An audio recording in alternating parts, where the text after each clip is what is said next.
The world cannot be told through a single melody. Countless voices intertwine, countless rhythms merge. Sometimes in harmony, sometimes in dissonance. Together weaving the endless music of life. Polyphony, it means many voices. Each melody moving freely, yet forming one resonance as a whole. Life itself as such a polyphony, a living symphony, where every being plays its own line. The Baka Pygmies are forest people who live deep in the rainforests of Cameroon. Reports say some among them carry the Ebola virus, yet show no symptoms at all. Fascinating as that is scientifically, what drew me most was their worldview. For the Baka, the forest is not a resource to be used. It is their pantry, their pharmacy, and their family. Even viruses and microbes are not seen as enemies, but as members of the same living circle. In modern society, we are taught to fight disease, to control and sanitize nature, to separate the pure from the impure. But the Baka live differently. They do not divide life into allies and foes.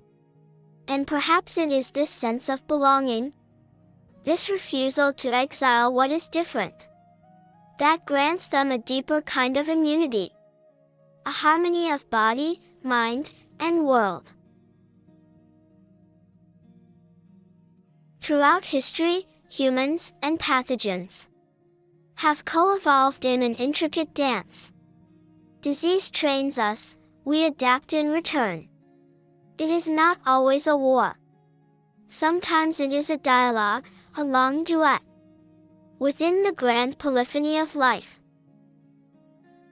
In the forest, there is no border between human and nature. Trees, rivers, animals, even invisible spirits, are woven into the same fabric of existence. Illness and healing alike are accepted as natural movements in that fabric, not as punishments, not as threats, but as changes in rhythm. The rainforest itself is a vast school of immunity. Every day, the Baka encounter thousands of microbes, each one a tiny teacher, strengthening the flexibility of their inner orchestra. In our hyper-clean world, we have lost this daily training with diversity. The forest still remembers. An ecosystem is like an orchestra.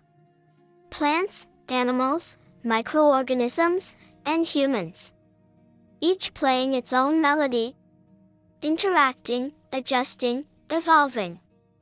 Even disease, the dissonance, has its place in the score. Without tension, music would never move forward. Yet our modern civilization has become a single, narrow voice, a monotonous rhythm of efficiency and control. We have silenced the softer tones, the pauses, the improvisations. But to recover harmony, we need not grand gestures.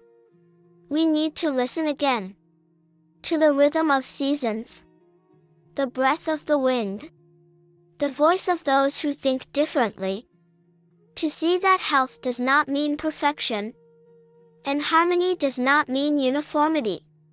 True harmony includes everything, the pleasant and the painful, the familiar and the strange.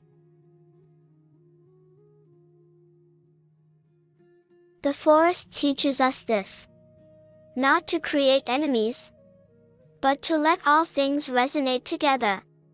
For the song of life was never meant to be pure. It was meant to be full. Illness, forests, humans, microbes, they all exist within the same symphony. And when we allow every sound to be heard, the music becomes deeper, more beautiful, more alive. Life is an endless improvisation. And your voice, too, is already part of the song.